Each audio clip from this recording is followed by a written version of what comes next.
আল্লাহ তাআলা বলছেন فَإِذَا قَرَأْتَ الْقُرْآنَ فَاسْتَعِذْ بِاللَّهِ مِنَ الشَّيْطَانِ الرَّجِيمِ। হে নবীজি, আপনি যখন কোরআন তিলাওয়াত করবেন তো প্রথমে আপনি আল্লাহ তাআলার কাছে মারদুদ শয়তানের চক্রান্ত থেকে আশ্রয় প্রার্থনা করেন। কারণ মারদুদ শয়তান মানুষের উপর প্রভাব বিস্তার করে, অনুচিত, হারাম, মন্দ, অশ্লীল কাজগুলো সে মানুষকে দিয়ে করায়। তার প্রভাব এক দল লোকের উপর খুব কার্যকর, আরেক দল লোকের উপর তার প্রভাব কার্যকর হয় না। দুই দল লোক পৃথিবীতে আছে, কাদের উপর কার্যকর হয় না? ইন্নাহু লাইসা লাহু সুলতানুন আলাল্লাযীনা আমানু ওয়া আলা রাব্বিহিম ইয়াতাওয়াক্কালুন। নিশ্চয়ই শয়তানের প্রভাব কার্যকর হয় না ওই ব্যক্তিদের উপর যারা ঈমানদার, আল্লাহকে বিশ্বাস করে এবং আল্লাহ রব্বুল আলামিনের উপর পরিপূর্ণ আস্থা ভরসা রাখে, তাওয়াক্কুল করে। কার উপর? আল্লাহকে তারা বিশ্বাস করে, আল্লাহর উপর আস্থা, আল্লাহর উপর ভরসা, আল্লাহর উপর তাওয়াক্কুল তারা রাখে। তাদের উপর শয়তান প্রভাব বিস্তার করতে পারে না। আমরা যারা চাই যে শয়তান যেন আমার উপর প্রভাব বিস্তার না করে, তাহলে আমাকে ঈমানদার হতে হবে। নামের মুমিন, নামের মুসলমান নয়, পাক্কা এবং খাঁটি ঈমান রাখি। রাজি আছি? খাঁটি মুমিন হওয়ার জন্য লাগাতার মেহনত চালিয়ে যেতে হবে। আমি মুসলমান ঘরে জন্মগ্রহণ করলাম, বাস আমি মুমিন, আর ঈমানের মেহনত নাই, চলবে? জোরে বলে। এটা দামি জিনিস। একদিন ব্যবসা করে ব্যবসায়ী ব্যবসা ছেড়ে দেয় না যে আমি তো ব্যবসা করে ফেলছি, আমি তো একজন ব্যবসায়ী। আমার সবাই সদাগর সাহেব বলে ব্যবসা ছেড়ে দেয় না, আজীবন করে। হ্যাঁ, প্রতিষ্ঠিত ব্যবসায়ী, তাও আজীবন করতে হবে তার ব্যবসা। তার চিন্তা হলো আরো কিভাবে পরিধি বাড়ানো যায়, আরো বেশি টাকা বিনিয়োগ করে আরো বড় ব্যবসায়ী হওয়া যায়। ঈমান একটা ব্যবসা, কার সাথে? আজব ব্যবসা। এই ব্যবসা কখনো লস হয় না, মরলেও না, হারলেও না, জিতলেও না, গলা কেটে গেলেও না, সন্তান এতিম হয়ে গেছে, ছন্ন ছাড়া পরিবার, লাভ কি বলেন? লস আছে? ঈমানের ব্যবসা করতে হবে। ঈমানের ব্যবসা যে চালায় যাবে, লাইসা লাহু সুলতান, শয়তান তার উপর প্রভাব বিস্তার করতে পারবে না। এই জন্য ঈমানি মেহনতের সাথে নিজেকে জুড়ে রাখবো ইনশাআল্লাহ। তাওয়াক্কুল, আল্লাহর প্রতি পূর্ণ আস্থা ভরসা অর্জন করার মেহনত কোন পর্যন্ত? মৌত পর্যন্ত। জোরে বলেন, কোন পর্যন্ত? কোনো থামাতামি নাই, কোন ক্লান্তি নাই, শেষ নাই, ইনশাআল্লাহ বলেন। শয়তানের প্রভাব কাদের উপর চলে, কাদের উপর শয়তানের প্রভাব বিস্তার হয়ে যায়? আল্লাহ তাআলা সেটাও বলে দিচ্ছেন, ইন্নামা সুলতানুহু আলাল্লাযীনা ইয়াতাওয়াল্লাউনাহু ওয়াল্লাযীনা হুম বিহি মুশরিকুন। শয়তানের প্রভাব তাদের উপর বিস্তার করে যারা শয়তানকে বন্ধু বানায়। তাদের মালিক আল্লাহ না, তাদের মালিককে, তারা আল্লাহকে মানে না, শয়তানকে মানে। এখন মানুষ বলে দেয় আমরা শরিয়া মোতাবেক রাষ্ট্র পরিচালনায় বিশ্বাসী না। মুসলমান সে কি বলে? শরিয়া মতো রাষ্ট্র আমি চাই না, আল্লাহকে চায় না। সে শরিয়া মতো অর্থনীতি সে চায় না। হুজুররা যেটা চায় এটা অতি ইসলামিক, এত ইসলাম আমাদের দরকার নাই। আছে না? উদারপন্থী সাজে। কি সাজে? আমি আমার ব্যক্তিগত জীবনে আল্লাহরে মানবো, নামাজ কালাম পড়লে পড়লাম, না পড়লে না, কিন্তু জাতিসংঘের ফর্মুলা অনুযায়ী রাষ্ট্রে ইসলাম চলবে না, এটা ব্যক্তিগত জীবনে চলবে। এরা সব শয়তানের দোষর। আমাদের সর্বত্র অভিভাবক, বন্ধু, বলি, বিধানদাতাকে। যারা ওই শয়তানের দোষরদের অনুসারী হবে, বিশ্বাস করেন ওরা পরিপূর্ণ মুমিন নয়, ওরাও শয়তানের দোষর। সর্বত্র সর্বক্ষেত্রে আল্লাহকে অভিভাবক বানাতে হবে। ব্যক্তিগত পর্যায়ে, পরিবার, সমাজ, অর্থনীতি, রাষ্ট্রনীতি, আন্তর্জাতিক পর্যায়ে প্রত্যেকটা ক্ষেত্রে আমার অভিভাবককে, আমার বিধানদাতাকে। এই হইল মুমিন। কোন ক্ষেত্রে শয়তানকে জায়গা দিব না ইনশাআল্লাহ।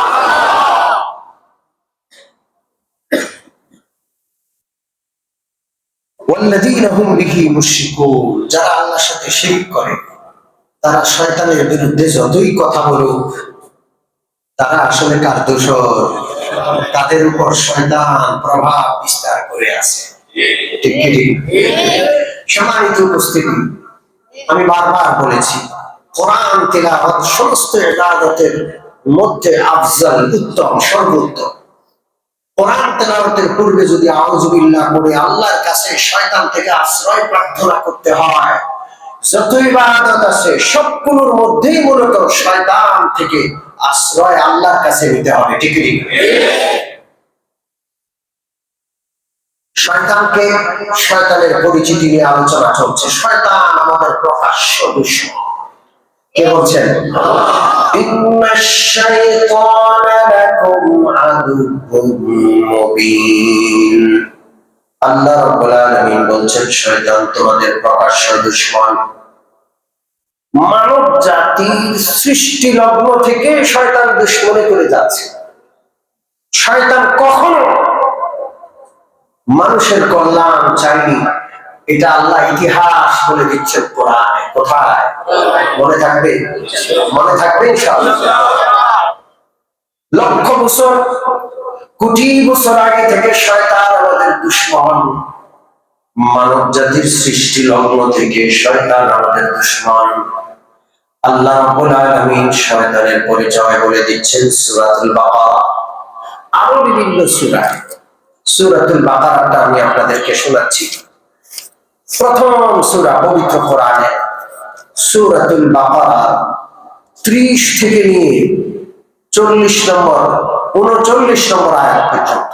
30 থেকে নিয়ে 39, মোট 10টি আয়াত। এই 10টি আয়াতে শয়তান এর ইতিহাস, মানব জাতির সূচনা লগ্ন, যখন থেকে আল্লাহ মানব সৃষ্টি করছেন তখন থেকে শয়তানের শত্রুতাটা কেমন ছিল, সে কি কি কাণ্ড কারখানা করেছে মানুষকে নিয়ে, কেমন ভাবে মানুষকে ব্যর্থ করে দেওয়ার জন্য কত চেষ্টা সে করেছে, সব আল্লাহ শুনিয়ে দিচ্ছেন। আল্লাহ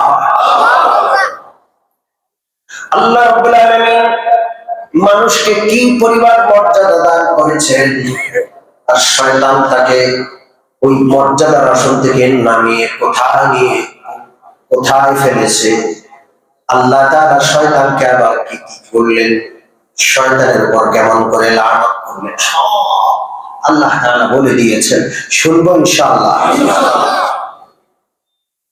আল্লাহর যত সৃষ্টি আছে পৃথিবীতে, সমস্ত সৃষ্টির মধ্যে আল্লাহ মানুষকে সবচেয়ে বেশি সম্মানিত করেছেন। সুবহানাল্লাহ। মানুষ চাইতে সম্মানিত আল্লাহর কোন সৃষ্টি আল্লাহ সৃষ্টিই করেন নাই। আল্লাহ রাব্বুল আলামিন মানুষকে খলিফা বানাবেন। وَإِذْ قَالَ رَبُّكَ لِلْمَلَائِكَةِ إِنِّي جَاعِلٌ فِي الْأَرْضِ خَلِيفَةً। আল্লাহ রাব্বুল আলামিন ফেরেশতাদের বিশাল সমাবেশ করলেন। সমস্ত ফেরেশতাদের সামনে আল্লাহ তাআলা ঘোষণা করলেন, ইন্নী জাইলুন ফিল আরদি খলিফা, আমি দুনিয়ার জমিনে আমার প্রতিনিধি পাঠাবো। আল্লাহ এখনো বানান নাই, সিদ্ধান্তটা শোনালেন, পরামর্শ না, কি সিদ্ধান্ত আল্লাহ তাআলা শোনালেন, আমি জমিন আমার খলিফা বানাবো। আল্লাহ রাব্বুল আলামিনের কোটি কোটি অগণিত সৃষ্টি, কোন সৃষ্টিকে আল্লাহ তাআলা তার খলিফা বানান নাই। ফেরেশতারা আল্লাহর খলিফা নন। কি বলেন? খলিফা। ফেরেশতারা আল্লাহর খলিফা নন। আল্লাহ তাআলার খলিফা একমাত্র কারা? মানুষ। আলহামদুলিল্লাহ বলেন। আমি কার খলিফা? আমি আল্লাহর খলিফা। বিশাল পরিচয়, বিশাল পরিচয়, বুঝলে কলজা ফেটে পড়ে যাইতাম। এত খুশির বিষয়, আমি কার খলিফা? চুরি করার জন্য?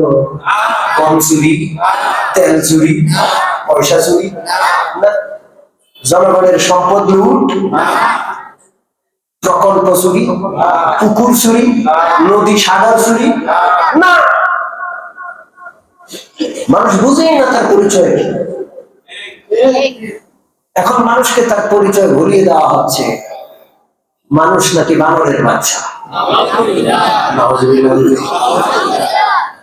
বানর কি আল্লাহর খলিফা? জোরে বলেন। মানুষ কার খলিফা? ইন্নী জাইলুন ফিল আরদি খলিফা। আল্লাহ তাআলা ফেরেশতাদেরকে বললেন, শুনে নাও, জমিনে আমি আমার খলিফা পাঠাবো। ফেরেশতারা আল্লাহর কথা মানলেন, কিন্তু একটা জিনিস বুঝে আসে না, এজন্য জিজ্ঞেস করলেন। বুঝে না আসলে ছাত্র ওস্তাদের কাছে আদবের সাথে খুব নম্র ভাবে জিজ্ঞেস করতে পারে কি পারে না, প্রশ্ন করতে পারে কি পারে না। একটা হলো বেয়াদবিমূলক প্রশ্ন, কেন? এটা হলো বেয়াদবি। আরেকটা হলো বুঝে আসলো না, একটু বুঝিয়ে দেন। মানুষের কথা ভাবে বোঝা যায় লোকটা কতটা আদব বুঝে। কথা কি বুঝছেন? আদব বজায় রাখতে হবে। সর্বোচ্চ আদব আল্লাহর সাথে, তারপরের আদব নবীদের সাথে, সাহাবাদের সাথে, আল্লাহ ওয়ালা নবীর ওয়ারিস আলেমদের সাথে বজায় রাখতে হবে কি হবে না? হতে পারো তুমি রাজা, হতে পারো নেতা, হতে পারো বাদশা, নবীর সামনে, নবীর ওয়ারিসের সামনে তুমি ছাত্র। ফেরেশতারা আদবের সাথে আল্লাহ রাব্বুল আলামিনের নিকট জিজ্ঞেস করেন, আতাজালু ফিহা মান ইউফসিদু ফিহা ওয়া ইয়াসফিকু দিমা। ফেরেশতাদের প্রশ্নটা বোঝানোর আগে খলিফার প্রসঙ্গটা আর একটু বলি। খলিফা কাকে বলে? আল্লাহর জমিনে আল্লাহর খলিফা মানে আল্লাহর পাঠানো খলিফা প্রথমত আল্লাহর বিধান নিজে পালন করবে, নিজের ক্ষমতার পরিধির মধ্যে কার বিধান পালন করাবে নিজে পালন করবে। নিজের উপর নিজের ক্ষমতা আছে না? জোরে বলেন। আমার দাড়ি রাখার ক্ষমতা কি নাই? কেন রাখি না? নামাজ পড়ার ক্ষমতাটা, সব ক্ষমতা কি নাই? কেন পড়ি না নামাজ? হারাম থেকে বাঁচে, একটু কষ্ট হোক তাও বেঁচে চলবো, পারি না তো কেন বাঁচি না? আমি আল্লাহর খলিফা, আমি নিজে আল্লাহর প্রতিটা বিধান পুঙ্খানুপুঙ্খ পালন করবো ইনশাআল্লাহ। এটা খলিফার এক নম্বর অর্থ। এটার থেকে কেউ মুক্ত নয়। যদি কেউ দাঁড়িয়ে না রাখে, আল্লাহর কাছে জবাব দিতে হবে যে আমার নবীর সুন্নাতটা কেন পালন করলা না? এটা ইসলামের বিধান, তুমি কি জানতে না? তুমি তো আমার খলিফা। কি জবাব দিব? কোনো জবাব না, কোনো জবাব নাই। কোনো মা বেপর্দা চলে, কোনো বোন বেপর্দা চলে, কোনো জবাব আছে? সে কার খলিফা? জোরে বলেন। আল্লাহর খলিফা। পর্দা কারো চাপিয়ে দেওয়া না, পর্দা এটা কার বিধান? নামাজ যেমন আল্লাহর বিধান, রোজা হজ আল্লাহর বিধান, পর্দা কার বিধান? কেউ চাপিয়ে দেয় না। আপনার বুঝে না আসলে, আপনি যদি প্রভাবিত হন পশ্চিমাদের দ্বারা, কেন রাখবো, কেন দাঁড়িয়ে রাখবো, কেন নামাজ পড়বো, তা আপনি আসেন আমাদের সাথে বসেন, আমরা কোরআনের আয়াত দেখাই আপনাকে। ঠিক না? খলিফার এক নম্বর অর্থ হলো নিজে আল্লাহর বিধান পালন করবে। খলিফার 2 নম্বর অর্থ হলো নিজের ক্ষমতার পরিধির মধ্যে কার বিধান? আল্লাহর বিধান বাস্তবায়ন করবে। আমার ক্ষমতার 1 নম্বর পরিধি হইলাম আমি, 2 নম্বর আমার পরিবার। আমার পরিবার আমার অধীনস্থ। কার অধীনস্থ? জোরে বলেন। আমার অধীনস্থ। আমার পরিবার তার কথা শুনতে হবে, আমার কথা। আমি কার কথা অনুযায়ী, কার বিধান অনুযায়ী চালাবো। এই জন্য পরিবারের না চালাইলেও খবর আছে। এরপর যার ক্ষমতার পরিধি যত বাড়বে, কোন একজন কমিশনার তার ওয়ার্ডের মধ্যে তার ক্ষমতা চলে, সেখানে তাকে আল্লাহর বিধান সাধ্য অনুযায়ী কায়েম করতে হবে। এমপি সাহেব একটা এলাকা, একটা আসনের এমপি, ওই আসনের আওতায় শুধু সামনা পাগলের মতো ভোট চাইয়া শাসা মিশা সত্য মিথ্যা বলে এটা ভোগ করা, উপভোগ করার জিনিস না। ক্ষমতা, ক্ষমতা যার যত বেশি, দায় দায়িত্ব জবাবদিহিতা তার তত বেশি। সারা দুনিয়াব্যাপী ক্ষমতাটাকে ভোগের বস্তু বানাইছে। গণভবন দখল করা, বঙ্গভবন দখল করা, জনগণ গুলি করে মেরে সাপ করে দেওয়া, যার ইচ্ছা ফাঁসিতে ঝুলানো, সব তামাশা বানায় ফেলছে। ঠিক ঠিক না? মনে রাখতে হবে খলিফার অর্থ অনেক ব্যাপক, আর নাইলে তার সাজা অনেক বড়। বুঝতে হবে খলিফা আমরা কার খলিফা। তো খলিফার 1 নম্বর অর্থ নিজে আল্লাহকে মানা, 2 নম্বর অর্থ হলো নিজের ক্ষমতার পরিধির মধ্যে কার বিধান কায়েম করা। আল্লাহ যেন বুঝার মানার তৌফিক দান করেন। বিশাল সম্মান খলিফা। কোন ব্যক্তি আল্লাহর খলিফা হিসাবে নিজেকে মেনে দায়িত্বটা যদি পালন করে, আল্লাহ তাকে কোন মর্যাদা দিবেন এটা কে জানেন? আল্লাহ। ফেরেশতারা জিজ্ঞেস করলেন, আল্লাহ আতাজালু ফিহা মান ইফসিদু ফিহা ওয়া ইয়াসফিকু দিমা। আল্লাহ এমন মাখলুক আপনি সৃষ্টি করবেন যাদেরকে খলিফা বানাবেন, তারা তো জমিনের মধ্যে ফাসাদ সৃষ্টি করবে, জমিনের মধ্যে খুন খারাপি করবে। এদেরকে আপনি খলিফা বানাবেন, কি দরকার আছে? নাহনু নুসাব্বিহু বিহামদিকা ওয়া নুকদ্দিসু লাক। আল্লাহ গো, আমরা কি আপনার তাসবিহ পাঠ করি না, আপনার প্রশংসা করি না? আমরা তো আছি, আর খলিফা বানানোর কি দরকার? এখানে 2টা কথা। 1 নম্বর কথা হলো খলিফা আল্লাহর কাছে, যে ফেরেশতারা আল্লাহর কাছে জানতে চেয়েছেন, আল্লাহ এমন জাতি কেন বানাবেন? মারামারি, হানাহানি, ফাসাদ, বিশৃঙ্খলা করবে, খুনাখুনি করবে, কি দরকার আছে? এই যে ফেরেশতারা জিজ্ঞেস করলো, এটার একটা প্রশ্ন উত্থাপিত হয় যে ফেরেশতারা গায়েব জানে কেমনে? মানুষ এখনো তৈরি হয় নাই, সৃষ্টি হয় নাই, ভবিষ্যতে মানুষ ফাসাদ করবে, বিশৃঙ্খলা সৃষ্টি করবে, জমিনে রক্তারক্তি করবে, খুনাখুনি করবে, এটা ফেরেশতারা জানলো কি করে? দরকার আছে না নাই? কয়েকটা জবাব দেওয়া হয়েছে। 1 নম্বর হলো আল্লাহ রাব্বুল আলামিন মানব সৃষ্টির আগে এই জমিনে আরেকটা মাখলুক সৃষ্টি করে পাঠিয়েছিলেন, তারা হলো জিন জাতি। জোরে বলেন, কি জাতি? গোটা জমিনে জিনদের রাজত্ব ছিল। এই জিন জাতি আল্লাহর জমিনের মধ্যে ফাসাদ সৃষ্টি করেছিল, মারামারি হানাহানি করেছিল, খুনাখুনি করেছিল, জমিনকে বিশৃঙ্খল পরিস্থিতি দিয়ে সৃষ্টি করেছিল। আল্লাহ ফেরেশতাদেরকে পাঠাইলেন, জিনদেরকে এমন পিটানি দিল, জমিন থেকে উৎখাত করে দিল। জিন্দাল ফেরেশতারা আল্লাহ তাআলার হুকুমে জিন থেকে জমিন ফাঁকা। এখন তো জিনরা যে আকামটা করছে সেটার উপর ধারণা করে ফেরেশতারা মানুষের ব্যাপারেও সেই রকমের কথা বলছে। আল্লাহ, এক জাতির তো মাত্র দমন করলাম, অভিযান চালায় জমিন থেকে উৎখাত করলাম, কি না করছে ওই জাতি, এখন আরেকটা বানাবেন, ওরা তো এইখানেই করবে। ঠিক ঠিক না? 2 নম্বর জবাব, ফেরেশতারা জানতে পারলেন আল্লাহ রাব্বুল আলামিন যাদেরকে খলিফা বানাবেন মানুষ, তাদের মধ্যে আল্লাহ দুইটা গুণ দিবেন। দুইটা গুণ, ভালো কাজ করতে চাইলে সেটাও করতে পারবে, মন্দ কাজ করতে চাইলে সেটাও করতে পারবে। কয়টা গুণ? দুইটা বিষয়। ইচ্ছা শক্তি দিবেন। কি শক্তি? আমি আমার ইচ্ছা মতো কাজ করতে পারি কি পারি না? আমি কি নামাজ পড়তে বাধ্য? না, আলহামদুলিল্লাহ ইচ্ছায় আসছেন। আপনারা যে এখানে আসছেন, কেউ কি আপনাদেরকে জোর করে আনছে?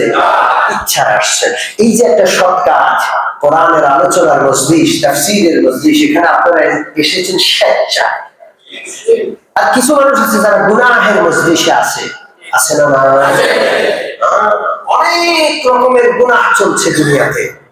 সেই গুনাহের মজলিসে হাজার হাজার মানুষ আছে, সে তার ইচ্ছায় সেখানে গেছে।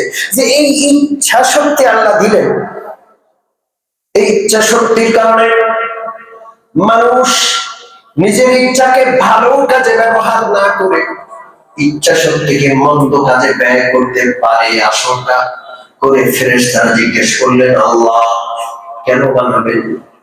এরা তো জমিনে ফাসাদ করবে, কারণ ইচ্ছা শক্তি আছে। 3 নম্বর জবাব হলো, ফেরেশতারা আল্লাহর লৌহে মাহফুজ তাদের সামনে ছিল। ফেরেশতারা লৌহে মাহফুজ থেকে সব জেনেছেন। লৌহে মাহফুজে যা যা লেখা আছে, সর্বপ্রথম আল্লাহর সৃষ্টি কলম। জোরে বলেন কি না? আজব সৃষ্টি।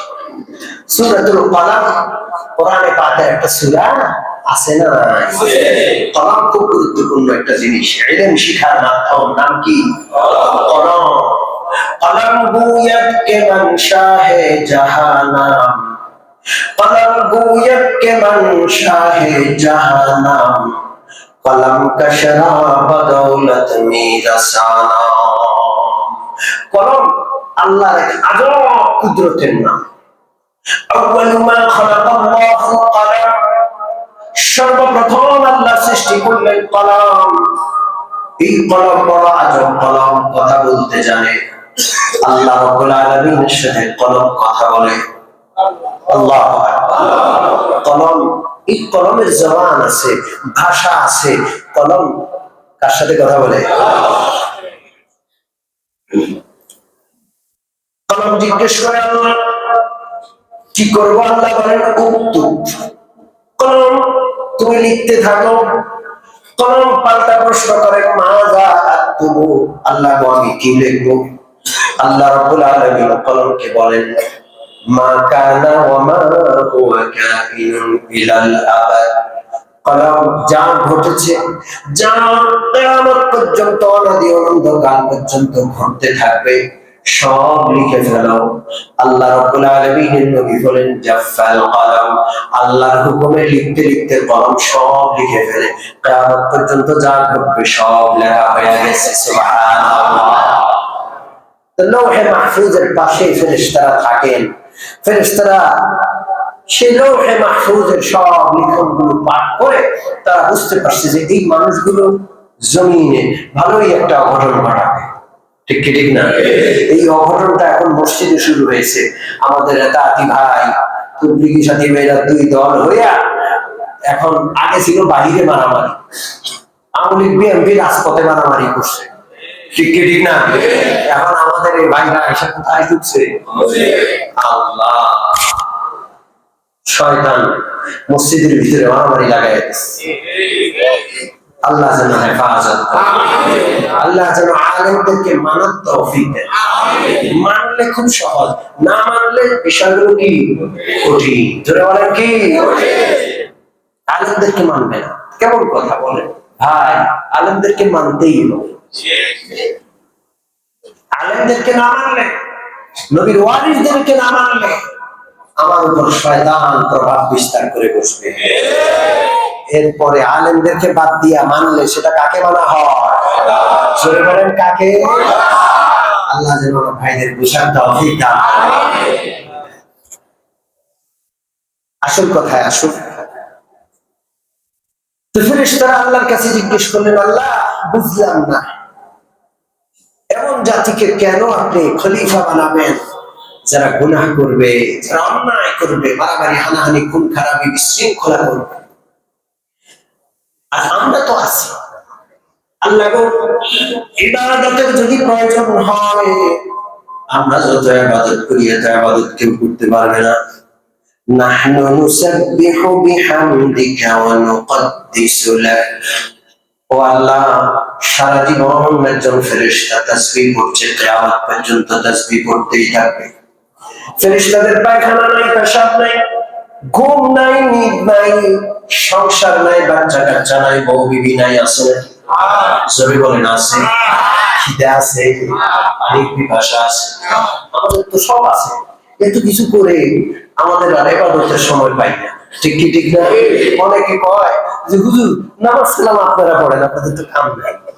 আমার অনেক ব্যস্ততা, অনেক কাজ আছে, ওই সর্বনাশ, নামাজের মতো আকাম করার সময় আমার আছে না? না এরকম? আল্লাহ বুঝদান করে, ওরাও আমাদের ভাই, আমরা ওদের বুঝাই নাই, ছোটবেলা থেকে ওদের নামাজের শিক্ষা দেওয়া হয় নাই। সবচেয়ে বড় কাজ ইমানাত, আমল, এরপরে হলো অন্য কাজ। ঠিক কি না? আল্লাহ রাব্বুল আলামিন ফেরেশতাদেরকে কোন প্রকারের প্রয়োজন দেন নাই। ঘুম নাই, নিদ নাই, পরিবার পরিজন নাই, কামাজ নাই, খুব পিপাসা নাই, রাত দিন সব সময়ের জন্য তাদের ইবাদত আর ইবাদত। শিশুকাল নাই, বার্ধক্য নাই, যৌবন নাই, কোন প্রকারের কালের প্রভাব থেকে তারা মুক্ত, অসুস্থতা নাই। এই ফেরেশতারা যে সিজদায় আছে, কোটি কোটি বছর যাবত সিজদায় পড়ে আছে, কিয়ামত পর্যন্ত মাথা উঠানোর দরকার না। তাদের ক্লান্তি আছে?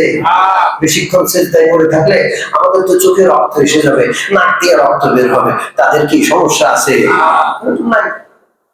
যে ফেরেশতা রুকু করছে, সেই আল্লাহ তাআলা যেদিন সৃষ্টি করেছেন রুকুর নির্দেশনা দিয়েছেন, রুকুতে পড়ে আছেন, লক্ষ কোটি বছর পার হয়ে গেছে, কিয়ামত পর্যন্ত রুকুতে পড়ে থাকবেন, কোনোদিন মাথা উঠানোর দরকার হবে না। যে ফেরেশতা সিজদায় সে সিজদা, যে ফেরেশতা দাঁড়ানোতে, কিয়ামত পর্যন্ত অনাদি অনন্তকাল পর্যন্ত দাঁড়ানো অবস্থায়। আল্লাহু আকবার। তো ফেরেশতারা আল্লাহকে জিজ্ঞেস করলেন, আল্লাহ ওয়া নাহনু নুসাব্বিহু বিহামদিকা ওয়া নুকদ্দিসু লাক ক্বালা ইন্নী আ'লামু মা লা তা'লামুন। আল্লাহ, আমরা তো আছি, আমরা তো ইবাদত করছি, রুকু, সিজদা, কিয়াম, কুনুত, দাঁড়ানো, বসা, এগুলো এক একটা না একটা আমরা আসি। তো কি দরকার আছে আর মাখলুক বানানোর, বিশৃঙ্খলাকারী সৃষ্টি করার? আমরা তো আছি।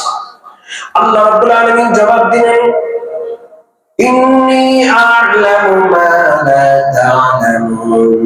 ওগো ফেরেশতারা, আমি জানি তোমরা জানো না, আমি বুঝি তোমরা বুঝো না, আমি যা জানি তোমরা তা জানো না। আল্লাহর খলিফা হওয়ার যোগ্যতা ফেরেশতাদের মধ্যে নাই, মানুষের মধ্যে আছে। আলহামদুলিল্লাহ। আমরা কার খলিফা? মনে থাকবে, আমরা যে আল্লাহর খলিফা, এটা শয়তান আমাদের চরম দুশমন, সেই সৃষ্টি লগ্ন থেকে মানতেই পারে না।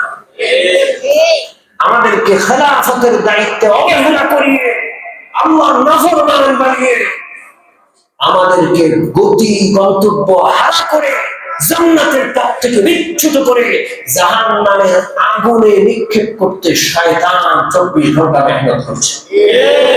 দুশমন না দোস্ত? শত্রু না বন্ধু?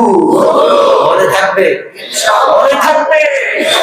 এই জন্য কখনো মনে কুমন্ত্রণা আসলে বা কোনো ভালো কাজ করতে গেলেই সাথে কি পাঠ করবো? আউযু বিল্লাহি মিনাশ শাইতানির রাজীম। আল্লাহ গো, মরদুদ শয়তানের চক্রান্ত থেকে আপনার কাছে আশ্রয় চাই। চাইবো? জোরে বলেন, চাইবো। বেশি গুসা আসছে, আউযু বিল্লাহ পাঠ করবেন, গুসা চলে যাবে। কথা কি বুঝে আসছেন? সিদ্ধান্ত নিতে পারছেন না, আউযু বিল্লাহ পাঠ করে আল্লাহর আশ্রয় নেন। আল্লাহ ভালো সিদ্ধান্ত নেওয়ার তৌফিক দান করুন। রাজি আছি ইনশাআল্লাহ। আল্লাহ আমাদেরকে শয়তানের চক্রান্ত থেকে হেফাজতে রাখেন। আমিন। ওয়া আখিরু দাওয়ানা আলহামদুলিল্লাহি রাব্বিল আলামিন ওয়া সাল্লাল্লাহু তাআলা আলা খাইরি খালকিহি মুহাম্মাদিন ওয়া আলিহি ওয়া সাহবিহি। الحمد لله رب العالمين والصلاة والسلام على سيد الأنبياء والمرسلين وعلى آله وأصحابه أجمعين. ربنا ظلمنا أنفسنا وإن لم تغفر لنا وترحمنا لنكونن من الخاسرين. ربنا آتنا في الدنيا حسنة وفي الآخرة حسنة وقنا عذاب النار. ربنا لا تزغ قلوبنا بعد إذ هديتنا وهب لنا من لدنك رحمة إنك أنت الوهاب. ربنا هب لنا من أزواجنا وذرياتنا قرة أعين وجعلنا للمتقين إماما. رب ارحمهما كما ربياني صغيرا. رب ارحمهما كما ربياني صغيرا. اللهم اكفني بحلالك عن حرامك وأغنني بفضلك عمن سواك. اللهم إني أعوذ بك من الهم والحزن وأعوذ بك من العجز والكسل وأعوذ بك من البخل والجبن وأعوذ بك من غلبة الدين وقهر الرجال. اللهم إنا نعوذ بك في نحورهم ونعوذ بك من شرورهم. আপনার পবিত্র কালামের তাফসীর মাহফিল শোনার পর আপনার শাহী দরবারে ভিক্ষুকের মতো দোকানে হাত উত্তোলন করেছি। মেহেরবানি করে দয়া করে আমাদের গুনাহ খাতার দিকে না তাকাইয়া আপনার হাবিবের উসিলা আপনার পবিত্র কালামে পাকের তাফসীর মাহফিলের উসিলায় সারা জীবনের গুনাহ মাফ চাচ্ছি গো মালিক। মেহেরবানি করে আমাদের গুনাহ খাতা মাফ করে দেন। জীবনে যত গুনাহ করেছি, অপরাধ করেছি, খাঁটি মনে লজ্জিত হয়ে তওবা করছি। মেহেরবানি করে আমাদের তওবাকে কবুল মঞ্জুর করে নিন। যতদিন হায়াতে রাখেন আপনার হুকুম মতো আপনার প্যারা নবীর তরিকা মতো জীবন যাপন করার তৌফিক দান করেন। আমাদের মা বাবা, দাদা দাদি, নানানানি, আত্মীয় স্বজন যারা দুনিয়া থেকে বিদায় অন্ধকার কবরবাসী হয়ে গেছেন, আমার পর্যন্ত জন্য সকল কবর আযাব মাফ করে দেন। আমরা কবরের যাত্রী, জানি না কখন ডাক এসে যায়। এই তাফসীর কবুল করে আমাদের কবর আযাব মাফ করে দিয়ে আমাদের কবরে জান্নাতের বিছানা বিছায়া দিয়ে এই তাফসীর মাহফিলের সওয়াব এই এলাকার যত মুর্দেগান কবরবাসী হয়ে গেছেন সকলের রহে পাকে পৌঁছায়া দিন। আয় আল্লাহ, জীবিত যারা আছে তাদের হায়াতে তাফসীরের উসিলায় রহমত বরকত দান করে দিন। প্রতিটা ঘরে, প্রতিটা পরিবারে আপনার সুখ শান্তি সমৃদ্ধি ফয়সালা করে দেন।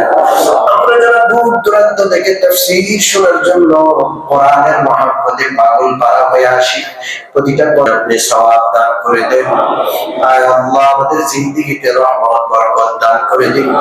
না বরকতি বেরহমতি থেকে আমাদের হেফাজত করেন। আয় আল্লাহ, আমাদের আদি দুশমন, আমাদের চিরকালের শত্রু শয়তান থেকে, শয়তানের চক্রান্ত থেকে, শয়তানের দোষর থেকে আমাদেরকে হেফাজত করে। আয় আল্লাহ, শয়তানের চক্রান্তে, শয়তানের ফাঁদে পা দেওয়া থেকে আমাদেরকে হেফাজত করে। আয় আল্লাহ, আমরা শয়তান দেখি না, কিভাবে চক্রান্ত করে আমাদের অন্তরে ওয়াসওয়াসা দেয় তাও আমরা বুঝি না। আপনি ছাড়া আমাদেরকে হেফাজত কেউ করতে পারবে না। আয় আল্লাহ, ধরে ধরে আমাদেরকে শয়তান এবং শয়তানের চক্রান্ত থেকে হেফাজত করুন। সারা জীবনের প্রতিটা ক্ষেত্রে আপনার বিধান, আপনার নবীজির বিধান, আপনার পবিত্র কোরআনের বিধান অনুযায়ী চলার তৌফিক দান করেন। আয় আল্লাহ, সমাজের প্রতিটা ক্ষেত্রে কোরআনী বিধান বাস্তবায়ন করার তৌফিক দেন। সারা বাংলাদেশের সমস্ত মুসলমানদের ঐক্যবদ্ধ হয়ে দাও। আয় আল্লাহ, এই জমিনে আপনার খেলাফত ব্যবস্থা কায়েম করার তৌফিক দান। আয় আল্লাহ, বিশ্ব মুসলিমকে ঐক্যবদ্ধ হওয়ার তৌফিক দেন। পৃথিবীর যেখানে যেখানে মুসলমান নির্যাতিত, আয় আল্লাহ, নির্যাতিত মুসলমানদের পাশে দাঁড়ানোর তৌফিক আমাদের দান করেন। সারা বিশ্বের মুসলিম শাসকদেরকে এক হওয়ার তৌফিক দান করেন। যাদেরকে হেদায়েত দান করে দেন, যাদের কপালে হেদায়েত নাই ধরে ধরে ওদেরকে ফেরাউন কারণের মতো ধ্বংস করে দেন। আপনার হাবিব রাসূল আমাদের দোয়াগুলোকে কবুল করেন। আল্লাহ সুস্থদেরকে সুস্থতা দান করেন। কামাই রোজগারে বরকত নাই এমন লোকদেরকে বরকতময় কামাইয়ের ব্যবস্থা করে দেন। বেরোজগারদেরকে রোজগার দান করে দেন। ঋণীদেরকে ঋণ পরিশোধের ব্যবস্থা করে দেন। অসুস্থদেরকে সুস্থতা দান করে দেন। হাজতমন্দের হাজত পুরা করে দেন। বাংলা মুকদ্দমায় বিভিন্ন চক্রান্তে যারা ফেসে আছে, আল্লাহ তাদেরকে উদ্ধারের ব্যবস্থা করে দেন। আল্লাহ, আপনার হাবিব রাসূল আমাদের দোয়াগুলো কবুল মঞ্জুর করেন। সুবহান রাব্বিকা রাব্বিল ইজ্জাতি আম্মা ইয়াসিফুন ওয়া সালামুন আলাল মুরসালিন ওয়ালহামদুলিল্লাহি রাব্বিল আলামিন।